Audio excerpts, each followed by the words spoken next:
a nigga hit the lottery, so when you going up, how can you plummet? Damn, you stun it. On the land, when you expand the grands, they understand who run it. In the gym, you brung it. Coming from all the fans, the Kansas City man do. Hey you guys, welcome back to my channel. It's me, Bossy, and today's video is going to be a story time. Yes, a story time. Y'all love these story times, but this one isn't going to involve Bob. Has nothing to do, well, he might be in this some way somehow, but it's not about him. And it's actually about my mother. A lot of y'all have asked me to do story times about my mother, and some I just will not do, just because, you know, I keep certain stuff private, and that's my mama. And if y'all don't know, my mother did pass away in 2014. So she's no longer here. But I'm going to tell y'all just a little short story time. And it's not extremely long. But, you know, I don't have to always tell story times about drama, even though people love that. And I tell stuff about the kids. But I decided to talk about my mom on this one. So, let's see where to start. So, for those of y'all that don't know, I got my driver's license when I was 19. I know people in my school was 16, 17, hell, I think people even had it at 18, but I was 19. So, you know, that's when I got my license. I already knew how to drive, but that's when I actually got my license. So, I was with Bob, of course, and he had a car, and I was living with my mom, and I had my oldest daughter at the time. She was a baby. And sometimes, like at night, when Yanni couldn't sleep, we would put her in the car. Mainly me, not we. But I would put her in the car, and sometimes my mama would ride too. And I would just drive around the block, because I don't know if the motion of the car or the music or whatever calmed her down, because sometimes she would just cry if she was fed, changed, if I held, burped her, all of that stuff. Like, she would still be crying.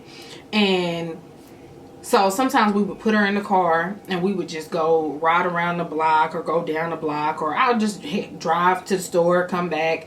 It'd be late.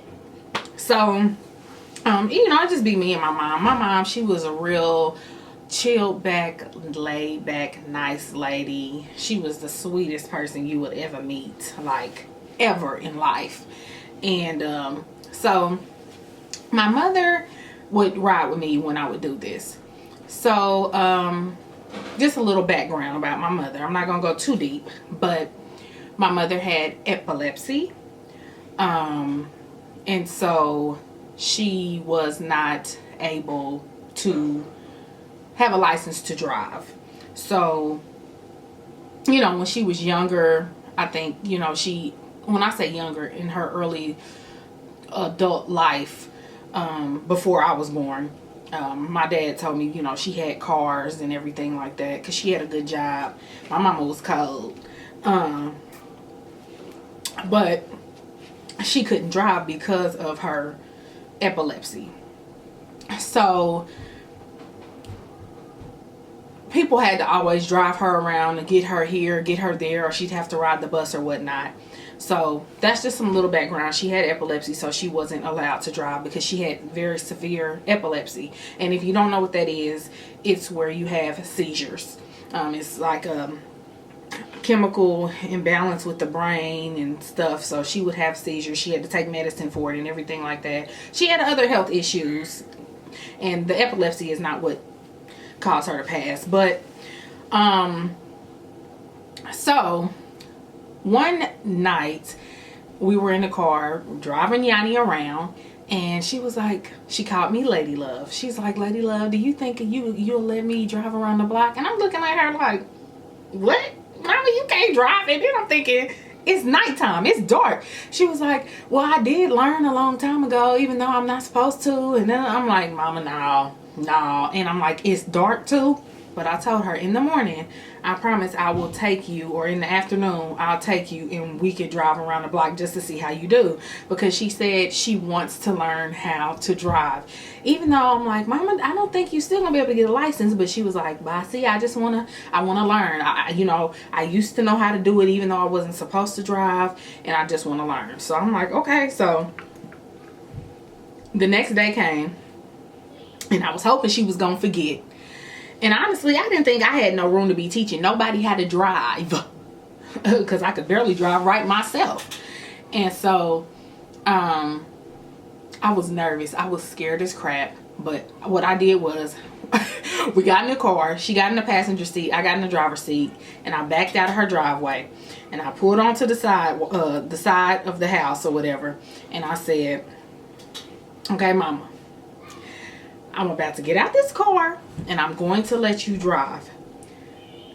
She was so excited, but I could tell she was nervous. I said, now, do not do anything but put your seatbelt on. I'm going to tell you step by step what to do. So we switched seats. She gets in the driver's seat. You know, she was trying to adjust the seat or whatever. And so I remember, it's so vivid, like, she said, okay, Lady Love, now I know I have to put it in drive. She's like, okay, Lady Love, I know I have to put it in drive. So she goes, I said, Mama, put your foot on the brake first. She was like, Bossy, I have it on the brake. So I said, okay. So she put it in drive, and she was like, okay, now what? I'm like, Mama, just drive. So she's slowly driving, and you know, she's going slow as crap. She's even like hitting the brakes, so we kind of like jerking. But I'm like, it's okay. But I'm not gonna lie, y'all, I was terrified because my mama, she was so excited. And sometimes excitement could cause people to go into a seizure, or being scared, or extreme bright lights, strobe lights, and all of that stuff. So I was extremely nervous that something was gonna happen. So we're driving, she's driving. Mind you, we still just going down through the neighborhood. And then we come upon a turn, and she was like, can I try to do it? So I'm like, oh, Mama, do you think you can turn? I said, you can't turn too wide. I said, Mama, just turn. And you know, it's cars on the street, but I'm like, Mama, do you think you can do it? She was like, I can do it. It's bringing back memories. I'm like, okay. So she's proceeding to turn, and it's all like, she's so scared, and then she's getting too close to the car, but she got it back together and pulled it together. So I end up letting her still drive back to the house. And when it got to pull into the driveway, I said, Mama, stop, we can switch back seats, I'll pull into the driveway. So everything was good. We made it successfully home. I was glad didn't nobody get hurt, because we even had Yanni in the back seat, but she was in her car seat. I was like, didn't nobody get hurt? I was very happy about that. So not even 30 minutes later, we in the house, and my mama, she's walking up the stairs to go change Yanni, and I'm in the main living room, and she comes down the stairs after she's done changing Yanni's diaper. And I don't know if the excitement had gotten to her, but she's walking down the stairs with Yanni, and luckily I was pretty quick. She's walking down the stairs with Yanni, and she has a seizure as she's walking down. Well, how can I say this? She had the seizure, but I knew she was about to go into a seizure. She would black out first.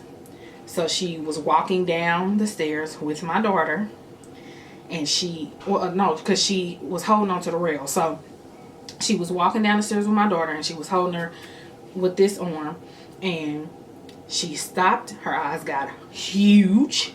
She held onto the rail, and she just was stiff. Ran over as fast as I could, and she was so stiff, it was hard to get my daughter from her. But I pulled the baby from her, tried to hurry up and put my baby on the couch that was kind of closest to the stairs. What you call it? Like across from the stairs. I can't describe how her stuff was set up, but I hurried up and laid my daughter on the couch. and just went right back to the stairs to help my mama, because she was still blacked out, like looking off in space, and helped her downstairs. And right as soon as we got down the stairs is when she went into a full grand mal seizure. And she had taken her medicine and everything like that, but she still, I don't know, I think it was the excitement. She was happy. It was something she hadn't did in so long, and I think it just triggered that it was just too much, maybe just too much for her for that day, and it triggered one.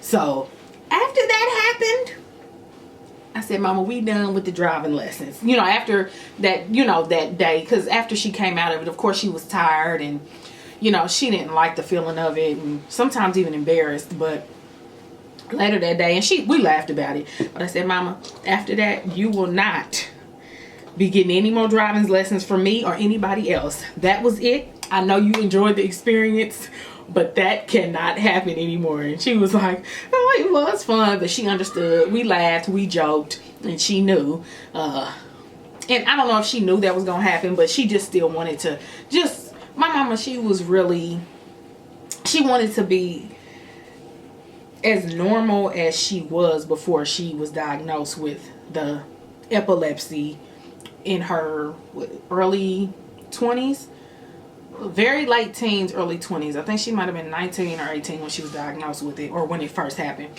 But she wanted to, you know, still be normal as far as being able to do certain stuff. But she understood, and she said, yeah, she passed on the driving thing. But that's just a little story about me trying to teach my mother how to drive, and how that didn't go too great. But I hope y'all enjoyed that little story about my mom. It wasn't drama filled, but I still hope y'all enjoyed it. It was just a little story time for y'all.